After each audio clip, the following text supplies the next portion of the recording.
Монгол цэргийн өдрийг тохиолдуулан хавар цагийн соёл хүмүүжлийн үйл ажиллагааг нээж соёлын түүчийн арга хэмжээг зохион байгууллаа. Тус арга хэмжээнд Орхон аймагт үйл ажиллагаа явуулдаг соёл урлагийн байгууллагууд улаан загалмайн хороо мөн дээрээс нь барилгын цэргийн 110 дугаар ангийн цэргүүд оролцлоо. Энэ үеэр цэргүүд нийт алба хаагч болон ирчүүддээ Монгол цэргийн өдрийн мэндчилгээ дэвшүүллээ. Улаанбаатар хотоос сонгойрхон дүүрээс татагдаж ирсэн. Цэргийн амьдрал хэрэг. Гоё ер нь надад дасчлаа. Нилээ утсан. Ер нь иргэнийхээ үргийг биелүүлээл. Ер нь үндсэн хуулиараа заасан байдаг. Тэгээд иргэнийхээ үргийг биелүүлэх гээд цэрэгт ирсэн. Ер нь бол карантины 45 хоногийн анхны чатны сургалт яваад ер нь бүх зүйл нөө гүүх хараах тэгээд алхах гişг дарга нартай харьцах хэлтэх гээд бүх юмыг зааж өгдөг. Ер нь бол карантины 45 хоногод ер нь жоох хэцүү спейс л та. Тэгэл тангараа өргөөл ер нь бол гайг болсон.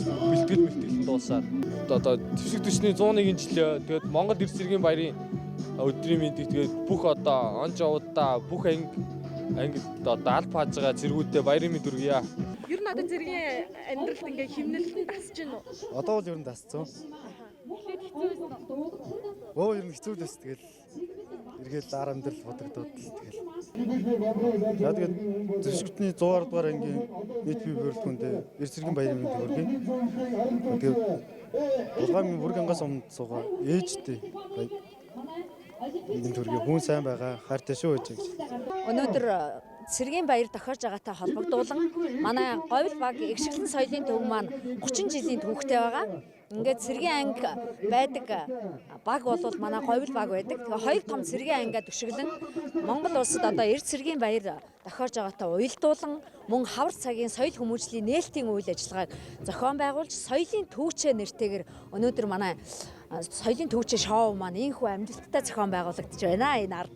За энэ арга хэмжээнд болвол Орхон аймгийн засаг даргын тамгын газар нийгмийн бодлогын хэлтэс улаан загалмай нийгэмлэгтэй хамтарсан илүүдэлжингүй эртэж монголчууд мөн олимпийн бамбар Монгол улсын хэмжээнд аялаад манай говьл багт явагдаж байгаатай уялдуулсан мөн илүүдэлжингүй эртэж монголчууд гэдэг энэ арга хэмжээг болохоор хоёр дахь цуврал арга хэмжээ манай говьл баг дээр эхэлж байгааг бас хэлэхэд таатай байна.